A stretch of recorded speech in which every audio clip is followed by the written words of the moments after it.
Examination of thyroid swelling.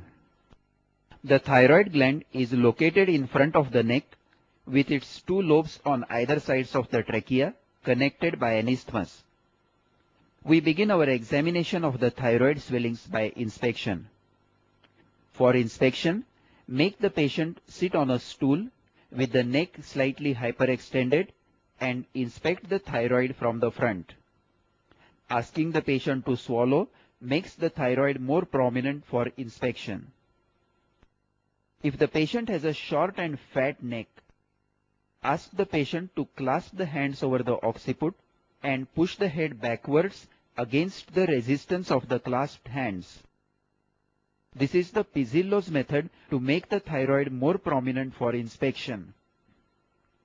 First, note the size and shape of the swelling and its situation, whether it is on one side of the midline, in the midline, or whether it extends on both the sides. Measure the exact size in centimeters using a measuring tape.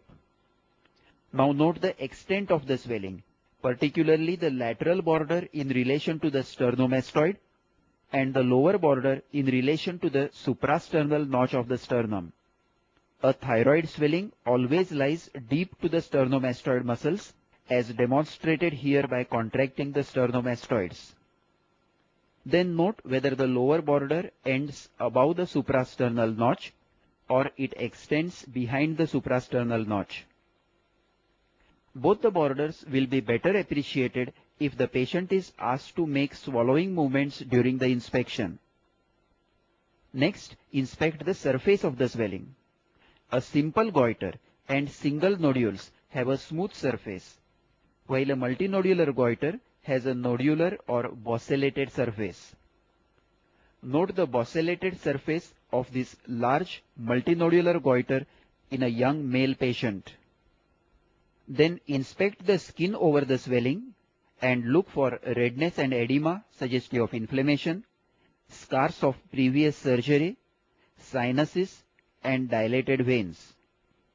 Note this transverse scar of previous thyroid surgery, which tells us that this is a recurrent thyroid swelling. And this is a sinus in the midline of the neck discharging mucus-like fluid. This is a thyroglossal fistula. Then watch the swelling for a few seconds quietly for pulsatility. Now ask the patient to swallow and look for an upward movement of the swelling. A thyroid swelling characteristically starts during deglutition, as it is enclosed in the pretracheal fascia, which is fixed to the thyroid cartilage. So when the superior constrictors of larynx pull the thyroid cartilage up during deglutition, the thyroid also moves up and down. Of course, we should not forget the other swellings that also move on deglutition, that is the thyroglossal cysts, pretracheal lymph nodes, subhyoid bursa, and extrinsic carcinoma of larynx. A swelling which is not attached to the pretracheal fascia, like this lipoma, will not move upwards during deglutition. Note the upward movement of the thyroid cartilage, but not of the swelling. If the swelling is a nodule close to the midline, you must also test for its upward movement on protrusion of the tongue. Ask the patient to extend the neck and open the mouth wide. Now, keeping the mouth open, let the patient move the tongue out and in. This is a thyroglossal cyst, and note the upward movement of the swelling as the tongue is protruded. This sign is diagnostic of a thyroglossal cyst, which is connected to the foramen cecum of the tongue. A thyroglossal fistula also moves upwards on protrusion of the tongue, as the fistula is connected to the foramen cecum. And of course, it also moves up with deglutition. To revise, on inspection, first note the size and shape of the swelling, its location, and its borders in relation to the sternomastoid and the suprasternal notch. Then inspect the surface, whether smooth, nodular, or bossellated. Then inspect the skin over the swelling for redness and edema, scars and sinuses, and dilated veins. Look for any visible pulsations in the swelling. Then ask the patient to swallow and look for an upward movement of the swelling during deglutition. And lastly, if the swelling is close to the midline, look for an upward movement of the swelling on protruding the tongue. Now let us proceed to palpation. After completing inspection, let the patient be in the same position, sitting with neck extended, and test the temperature of the swelling with the back of the fingers, and then look for tenderness. Then stand behind the patient, place the hands around the neck with the thumbs over the occiput and tips of the other fingers over the front of the neck. This is the standard method for palpation of the thyroid gland. The flexion of the neck can be adjusted by the grip between the thumbs over the occiput and the index fingers under the chin. Now keep the neck slightly flexed to relax the deep cervical fascia, and ask the patient to make a swallowing movement as you are palpating. As the thyroid moves up and down, the lower border can be appreciated better, and nodules, if present, can be felt more easily. Then palpate the anterior surfaces of the lobes, one at a time, inclining the head to the side being examined to relax the overlying sternomastoid muscle. For example, to examine the right lobe, flex the neck slightly to the right, support the thyroid firmly with the left hand, and then palpate with the right hand. Note the consistency, surface, and borders carefully. Palpate the tracheal rings in the suprasternal notch, that is, below the lower border of the isthmus. If they are not felt, a retrosternal extension should be suspected. Now stand in front of the patient, extend the neck slightly, and palpate by Lahaye's method for deep or posteromedial surface of the gland. To palpate the left lobe, push the thyroid gland to the left by your left hand so that the left lobe is pushed out of the tracheoesophageal groove, and then with the right hand palpate the posterior surface for nodules. Then repeat the procedure on the right side. Next, with the patient in the same position, keep a thumb over the lobe to be examined and ask the patient to swallow. Feel for small nodules on the surface as the gland moves up and down. This is Kreil's method of palpation for small nodules. During palpation, first you should determine whether the entire thyroid gland is enlarged, or is it an affection of only one lobe, or is it a single nodule. If an entire gland or an entire lobe is palpable, note its surface whether it is smooth or bossellated, and its consistency whether it is uniform or variable, soft, firm or hard. Colloid goiters are soft, multinodular goiters are firm, and carcinoma and Riedel's thyroiditis are hard to feel. Secondly, palpate the lower border very carefully during deglutition to determine the presence of a retrosternal extension. Palpation of tracheal rings above the suprasternal notch rules out a retrosternal extension. If it is a single nodule, note its position in the thyroid lobe or isthmus. Note its shape, measure its size, and feel the consistency. A paradox about the consistency of thyroid nodule should be noted and remembered here, that a cyst in thyroid feels firm, while a solid swelling, that is adenoma, feels soft. Because adenomas, being highly cellular, are soft, while cysts with fluid under tension feel firm as compared to the normally soft thyroid. After palpating the nodule, try to palpate the rest of the thyroid gland. Normally it is not palpable. A normal thyroid gland is not felt on palpation. Only its isthmus can be felt over the second, third and fourth tracheal rings. So if along with a single nodule, like this nodule on the isthmus, the rest of the thyroid gland is palpable, clinically it is considered as a multinodular goiter with a single large nodule. But if the rest of the gland is not palpable, as in this case, then it is considered as a solitary nodule. Now keep your hand very gently over the upper pole of each side and try to feel for a palpable thrill. Thrill over the upper pole, akin to the feel of purring of a cat, is diagnostic of a primary toxic goiter. Next, pinch the skin over the swelling to look for fixity to skin and test the mobility of the swelling in vertical and horizontal directions. Fixity in any direction suggests malignant infiltration or thyroiditis. Now palpate for the trachea and carotid pulsations.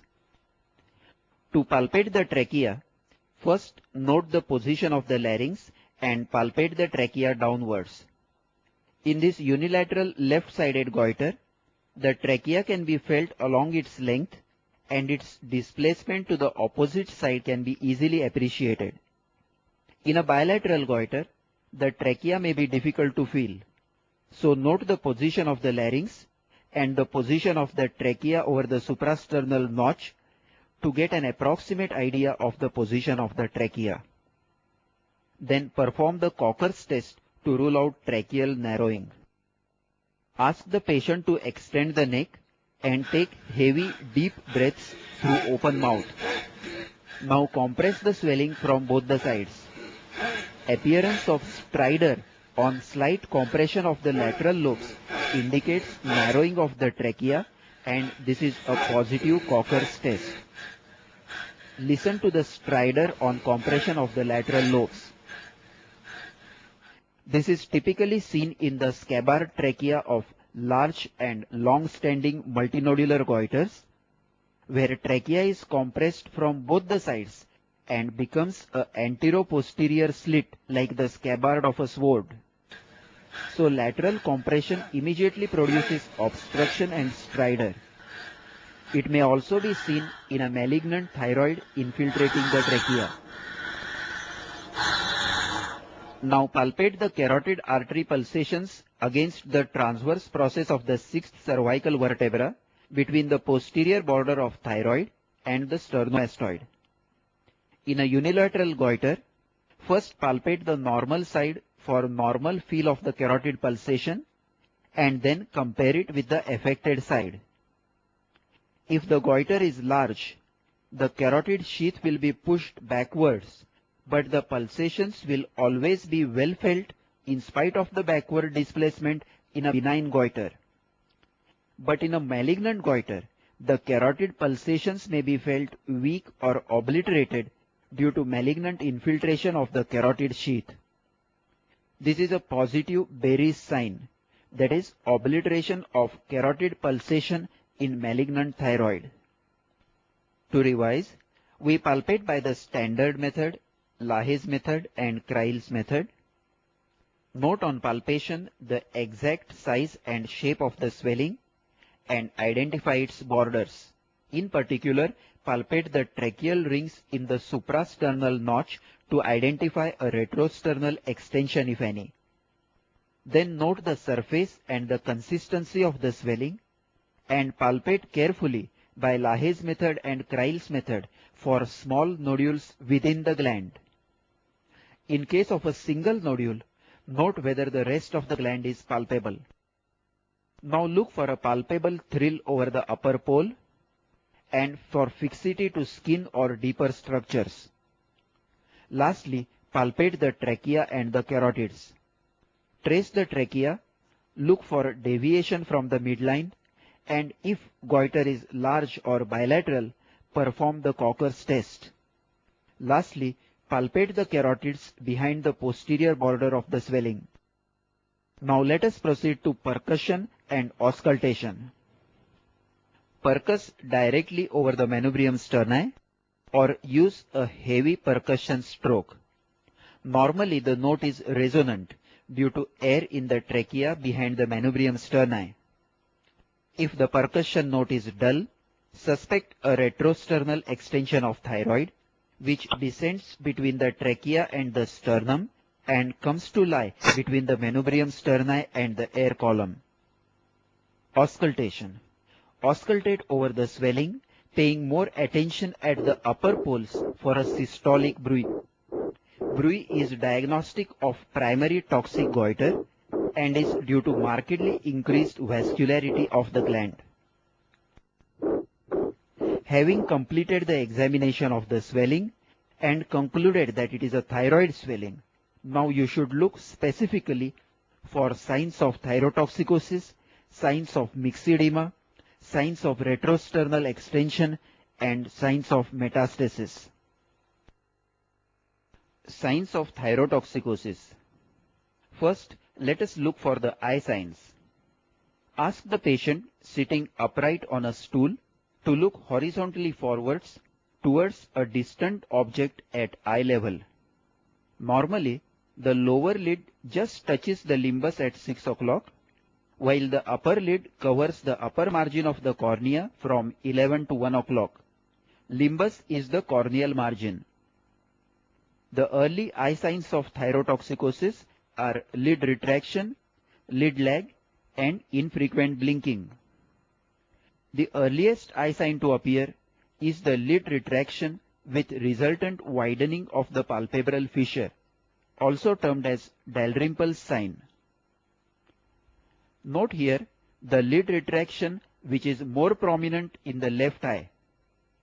The upper lid is retracted due to tonic contraction of the involuntary part of the levator palpebrae superioris, thereby exposing a strip of white sclera above the superior limbus.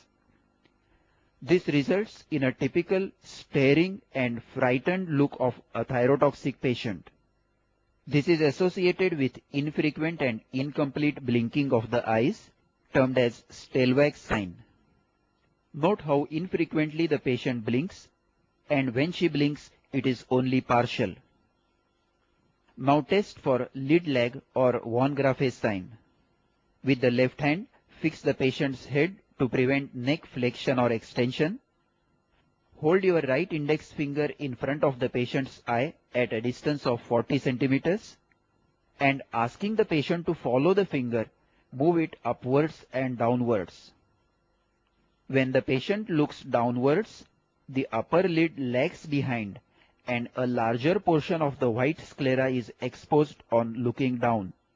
This is a positive von Graff's sign.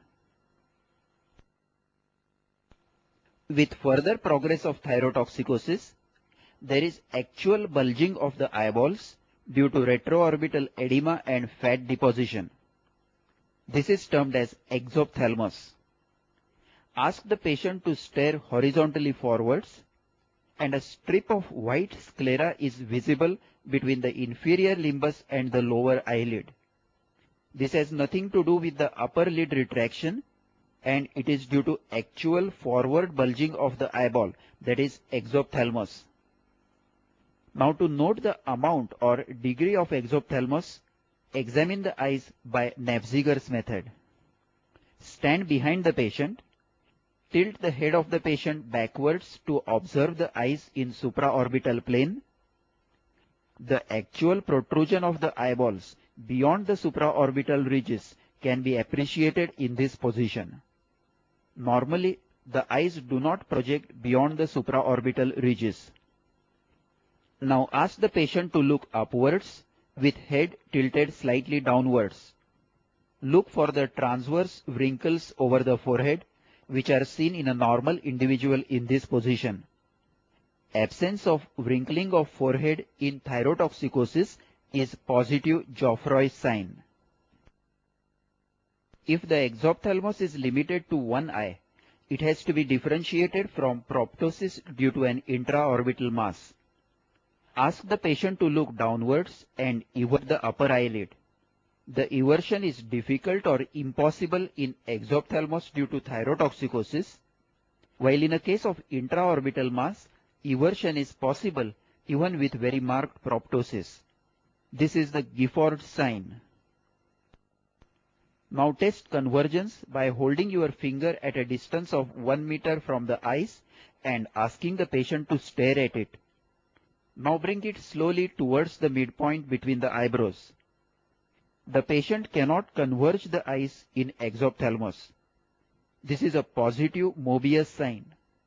Convergence is slow, jerky and incomplete. With progressive exophthalmos, there is further bulging of the eyeballs with conjunctival congestion and edema. In a later stage, there are corneal ulcers, diminished vision and ophthalmoplegia or restriction of the eyeball movements. To revise, look for lid retraction, lid lag and infrequent blinking. Look for actual exophthalmos by Nafziger's method and visibility of sclera beneath the inferior limbus. Then look for wrinkling of forehead, that is Geoffroy's sign, and test convergence, that is Mobius sign. We are examining for the signs of thyrotoxicosis, and we have now studied the eye signs in thyrotoxicosis. Next, look for fine tremors of outstretched hands and protruded tongue. Ask the patient to stretch out the arms with slight fanning of the fingers. Thyrotoxic patients will always show a fine tremor of the fingers. This is another patient with a thyroid enlargement. Note the fine tremor of the fingers of the outstretched hands, suggesting thyrotoxicosis. Another method to demonstrate tremors is to keep a piece of paper over the outstretched fingers. The vibrations of the paper are more easily appreciated. Then ask the patient to open the mouth fully and put out the tongue straight for 15 to 30 seconds. The tongue should not touch the teeth.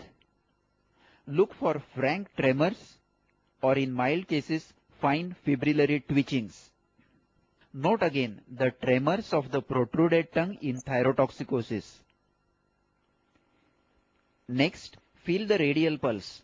Tachycardia and bounding pulse are characteristic of thyrotoxicosis. However, pulse rate may increase further due to anxiety which is associated with thyrotoxicosis. So, to judge the degree of thyrotoxicosis, you must count the sleeping pulse rate, which is counted early morning around 4 am, that is before the patient wakes up, without disturbing the sleep. A fast and irregular pulse may suggest atrial fibrillation. Now feel the palms and feet of the patient. In thyrotoxicosis, they are warm and moist, and the legs may show pretibial myxedema with thickened hyperpigmented skin and coarse hair. Lastly, another characteristic sign of thyrotoxicosis has already been studied by us during the examination of the goiter, that is, the palpable thyroid thrill and thyroid bruit on auscultation. Let us remember here that in primary thyrotoxicosis, the eye signs and tremors are more prominent, while in secondary thyrotoxicosis, cardiac signs are more prominent with tachycardia, cardiomegaly, atrial fibrillation or congestive cardiac failure. In secondary thyrotoxicosis, the tremors are less prominent and eye signs and exophthalmos are not seen. Signs of myxedema. If there are no signs of thyrotoxicosis, look for signs of myxedema. Is the voice hoarse? Is there edema of the face and legs? Does the patient feel lethargic? And look for the diagnostic clinical sign, that is delayed relaxation of the deep reflexes. Test the ankle jerk and the knee jerk. Note the typical myxedema faces with edema and dry, coarse skin, and listen to the characteristic slow, hoarse voice. Now note the slow relaxation phase of this ankle jerk. The muscle contracts briskly as usual and then relaxes slowly. In this early case, note the slightly delayed relaxation phase of the ankle jerk. Now we look for the signs of retrosternal extension. Inspect the upper chest, neck and face for dilated veins, congestion and puffiness, which result from pressure on the internal jugular veins at the thoracic inlet. Palpate the tracheal rings in the suprasternal notch. inability to palpate the rings suggests a retrosternal goiter. Then percus over the manubrium sterni. A dull note instead of normal resonant note suggests the presence of a retrosternal goiter. Now elevate both arms above the head until they touch the sides of the face. Hold them there for 1 minute. If this maneuver produces congestion of the face and respiratory distress, it suggests thoracic outlet obstruction, which in case of a goiter is most likely to be due to retrosternal extension of the goiter. This is positive Pemberton's sign. Lastly, look for Horner's syndrome, which can occur in a retrosternal goiter or in a malignant goiter affecting the cervical sympathetic nerve.